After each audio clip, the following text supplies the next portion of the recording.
Genesis chapter 39. Meanwhile, Joseph had been taken down to Egypt, where an Egyptian named Potiphar, an officer of Pharaoh and captain of the guard, bought him from the Ishmaelites who had taken him there. And the Lord was with Joseph, and he became a successful man, serving in the household of his Egyptian master. When his master saw that the Lord was with him and made him prosper in all he did, Joseph found favor in his sight and became his personal attendant.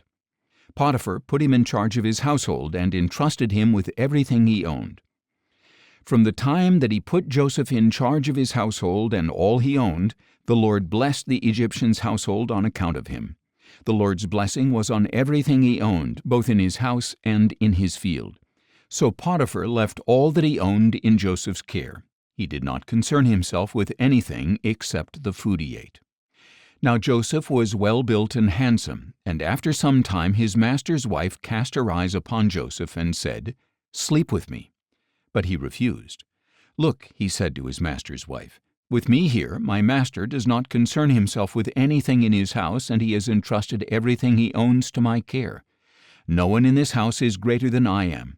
He has withheld nothing from me except you, because you are his wife. So how could I do such a great evil and sin against God?" Although Potiphar's wife spoke to Joseph day after day, he refused to go to bed with her or even be near her. One day, however, Joseph went into the house to attend to his work, and not a single household servant was inside. She grabbed Joseph by his cloak and said, "Sleep with me."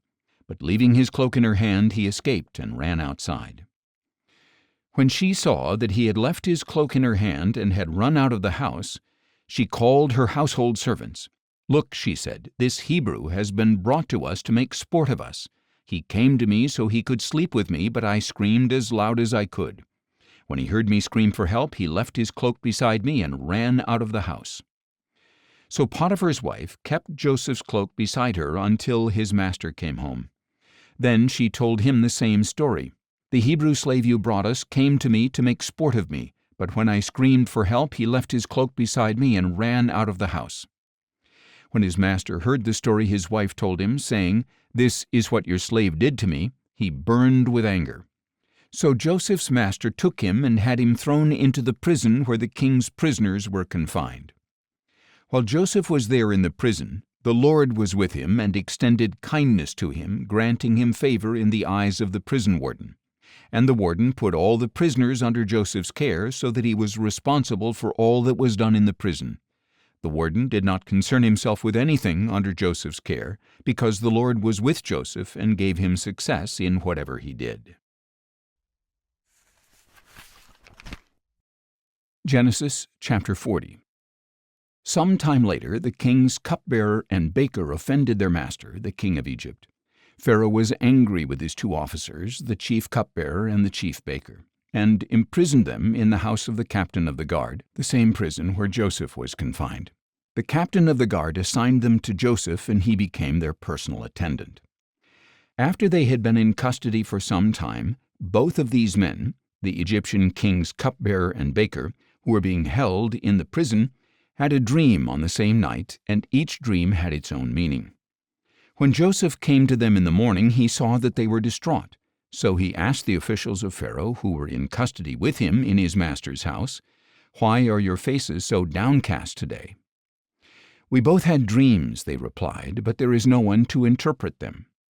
Then Joseph said to them, "Don't interpretations belong to God? Tell me your dreams." So the chief cupbearer told Joseph his dream. "In my dream there was a vine before me, and on the vine were 3 branches. As it budded, its blossoms opened and its clusters ripened into grapes.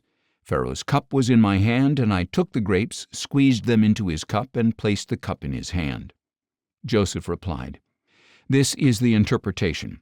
The 3 branches are 3 days. Within 3 days Pharaoh will lift up your head and restore your position. You will put Pharaoh's cup in his hand, just as you did when you were his cupbearer. But when it goes well for you, please remember me and show me kindness by mentioning me to Pharaoh, that he might bring me out of this prison. For I was kidnapped from the land of the Hebrews, and even here I have done nothing for which they should have put me in this dungeon." When the chief baker saw that the interpretation was favorable, he said to Joseph, "I too had a dream. There were 3 baskets of white bread on my head. In the top basket were all sorts of baked goods for Pharaoh, but the birds were eating them out of the basket on my head." Joseph replied, "This is the interpretation. The 3 baskets are 3 days. Within 3 days Pharaoh will lift off your head and hang you on a tree. Then the birds will eat the flesh of your body." On the 3rd day, which was Pharaoh's birthday, he held a feast for all his officials, and in their presence he lifted up the heads of the chief cupbearer and the chief baker. Pharaoh restored the chief cupbearer to his position so that he once again placed the cup in Pharaoh's hand. But Pharaoh hanged the chief baker just as Joseph had described to them in his interpretation. The chief cupbearer, however, did not remember Joseph. He forgot all about him. Psalms. Psalm 44. For the choirmaster, a maskil of the sons of Korah. We have heard with our ears, O God. Our fathers have told us the work you did in their days, in the days of old. With your hand you drove out the nations and planted our fathers there. You crushed the peoples and cast them out. For it was not by their sword that they took the land. Their arm did not bring them victory. It was by your right hand, your arm, and the light of your face, because you favored them. You are my king, O God, who ordains victories for Jacob. Through you we repel our foes. Through your name we trample our enemies. For I do not trust in my bow, nor does my sword save me. For you save us from our enemies. You put those who hate us to shame. In God we have boasted all day long, and your name we will praise forever. Selah. But you have rejected and humbled us. You no longer go forth with our armies. You have made us retreat from the foe, and those who hate us have plundered us. You have given us up as sheep to be devoured. You have scattered us among the nations. You sell your people for nothing. No profit do you gain from their sale. You have made us a reproach to our neighbors, a mockery and derision to those around us. You have made us a byword among the nations, a laughingstock among the peoples. All day long my disgrace is before me, and shame has covered my face, at the voice of the scorner and reviler, because of the enemy bent on revenge. All this has come upon us, though we have not forgotten you or betrayed your covenant. Our hearts have not turned back. Our steps have not strayed from your path. But you have crushed us in the lair of jackals. You have covered us with deepest darkness. If we had forgotten the name of our God or spread out our hands to a foreign god, would not God have discovered, since he knows the secrets of the heart? Yet for your sake we face death all day long. We are considered as sheep to be slaughtered. Wake up, O Lord. Why are you sleeping? Arise, do not reject us forever. Why do you hide your face and forget our affliction and oppression? For our soul has sunk to the dust, our bodies cling to the earth. Rise up, be our help, redeem us on account of your loving devotion. Matthew chapter 26. When Jesus had finished saying all these things, he told his disciples, "You know that the Passover is 2 days away, and the Son of Man will be handed over to be crucified." At that time the chief priests and elders of the people assembled in the courtyard of the high priest, whose name was Caiaphas, and they conspired to arrest Jesus covertly and kill him. But not during the feast, they said, or there may be a riot among the people. While Jesus was in Bethany, in the home of Simon the leper, a woman came to him with an alabaster jar of expensive perfume, which she poured on his head as he reclined at the table. When the disciples saw this, they were indignant and asked, "Why this waste? This perfume could have been sold at a high price and the money given to the poor." Aware of this, Jesus asked, "Why are you bothering this woman? She has done a beautiful deed to me. The poor you will always have with you, but you will not always have me. By pouring this perfume on me, she has prepared my body for burial. Truly I tell you, wherever this gospel is preached in all the world, what she has done will also be told in memory of her." Then one of the 12, the one called Judas Iscariot, went to the chief priests and asked, "What are you willing to give me if I hand him over to you?" And they set out for him 30 pieces of silver. So from then on, Judas looked for an opportunity to betray Jesus. On the first day of the Feast of Unleavened Bread, the disciples came to Jesus and asked, "Where do you want us to prepare for you to eat the Passover?" He answered, "Go into the city to a certain man and tell him that the teacher says, 'My time is near. I will keep the Passover with my disciples at your house.'" So the disciples did as Jesus had directed them and prepared the Passover. When evening came, Jesus was reclining with the 12 disciples, and while they were eating, he said to them, "Truly I tell you, one of you will betray me." They were deeply grieved and began to ask him one after another, "Surely not I, Lord?" Jesus answered, "The one who has dipped his hand into the bowl with me will betray me. The Son of Man will go just as it is written about him, but woe to that man by whom he is betrayed. It would be better for him if he had not been born." Then Judas, who would betray him, said, "Surely not I, Rabbi." Jesus answered, "You have said it yourself." While they were eating, Jesus took bread, spoke a blessing, and broke it, and gave it to the disciples, saying, "Take and eat, this is my body." Then he took the cup, gave thanks, and gave it to them, saying, "Drink from it, all of you. This is my blood of the covenant, which is poured out for many for the forgiveness of sins. I tell you, I will not drink of this fruit of the vine from now on until that day when I drink it anew with you in my Father's kingdom." And when they had sung a hymn, they went out to the Mount of Olives. Then Jesus said to them, "This very night you will all fall away on account of me, for it is written, 'I will strike the shepherd, and the sheep of the flock will be scattered.' But after I have risen, I will go ahead of you into Galilee."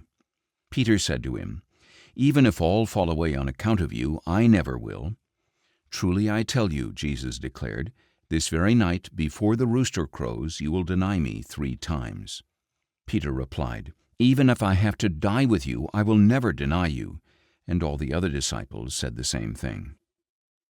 At that time Jesus went with his disciples to a place called Gethsemane, and he told them, "Sit here while I go over there and pray." He took with him Peter and the 2 sons of Zebedee, and began to be sorrowful and deeply distressed. Then he said to them, "My soul is consumed with sorrow to the point of death. Stay here and keep watch with me."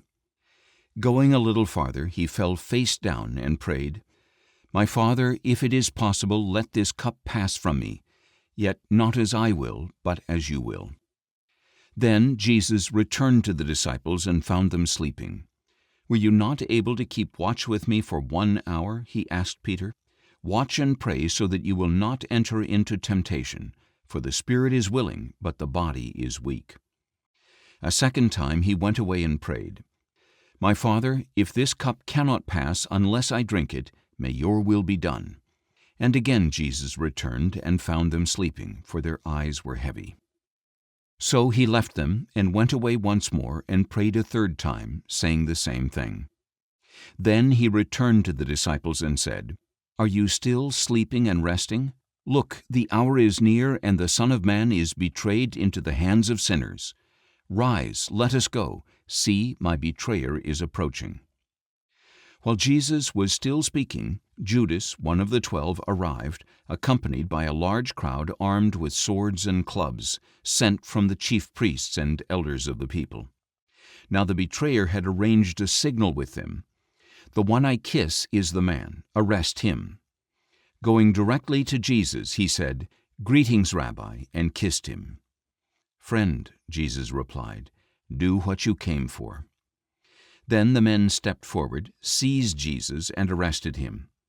At this, one of Jesus' companions drew his sword and struck the servant of the high priest, cutting off his ear.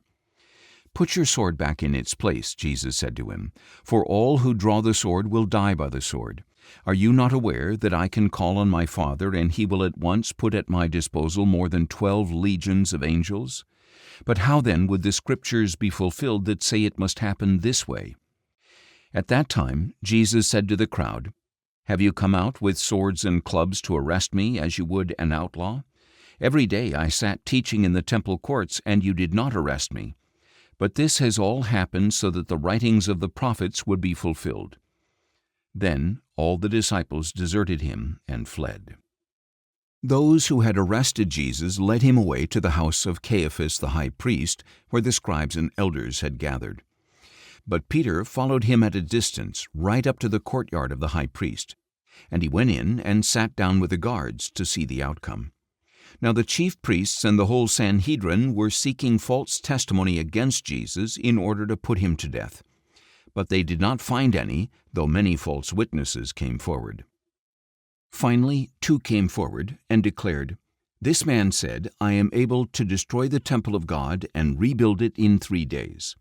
So the high priest stood up and asked him, "Have you no answer? What are these men testifying against you?" But Jesus remained silent. Then the high priest said to him, "I charge you under oath by the living God. Tell us if you are the Christ, the Son of God." "You have said it yourself," Jesus answered. "But I say to all of you, from now on you will see the Son of Man sitting at the right hand of power and coming on the clouds of heaven." At this the high priest tore his clothes and declared, "He has blasphemed. Why do we need any more witnesses? Look, now you have heard the blasphemy. What do you think?" "He deserves to die," they answered. Then they spit in his face and struck him. Others slapped him and said, "Prophesy to us, Christ. Who hit you?" Meanwhile, Peter was sitting out in the courtyard, and a servant girl came up to him. "You also were with Jesus the Galilean," she said. But he denied it before them all. "I do not know what you are talking about." When Peter had gone out to the gateway, another servant girl saw him and said to the people there, "This man was with Jesus of Nazareth." And again he denied it with an oath, "I do not know the man." After a little while, those standing nearby came up to Peter. "Surely you are one of them," they said, "for your accent gives you away." At that he began to curse and swear to them, "I do not know the man." And immediately a rooster crowed. Then Peter remembered the word that Jesus had spoken, "Before the rooster crows, you will deny me 3 times." And he went outside and wept bitterly.